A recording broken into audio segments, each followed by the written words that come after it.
सोलापूर जिल्ह्यातील ग्रामीण भागात पाणी टंचाईचा सामना करण्यासाठी जिल्हा परिषद अंतर्गत ग्रामीण पाणीपुरवठा विभागाने 2025-26 साठी टंचाई कृती आराखडा तयार केला असून त्यामध्ये 246 गावे आणि 599 वाड्या वस्त्यांचा समावेश करण्यात आला आहे।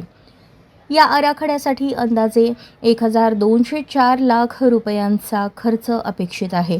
यापूर्वीच्या वर्षाचा आढावा घेतल्यास सन 2023-24 मध्ये 294 टँकरच्या माध्यमातून 180 गावे आणि 1273 वाड्या वस्त्यांना पाणी पुरवठा करण्यात आला।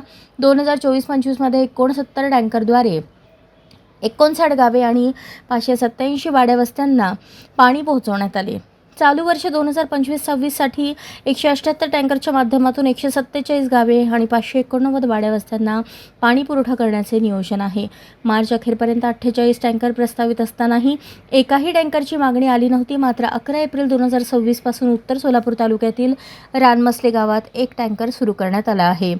तसेच अक्कलकोट तालुक्यातील वसंतराव नाईक नगर, बार्शीतील भोयरे, माळशिरस तालुक्यातील पिंपरी व पळस मंडळ या ठिकाणी एकूण 4 टँकर प्रस्तावित आहेत।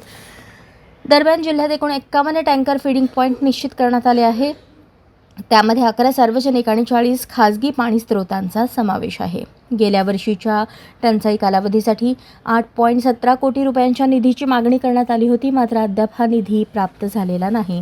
याशिवाय नळ पाणी पुरवठा योजनांच्या विशेष दुरुस्तीसाठी मंगळवेढा तालुक्यातील भोसे व 39 गावे, पंढरपूर तालुक्यातील कासेगाव व 11 गावे या प्रादेशिक योजनांना जिल्हाधिकारी सोलापूर यांनी प्रशासकीय मान्यता दिली असून सध्या या कामांचा निविदा प्रक्रिया सुरू आहे।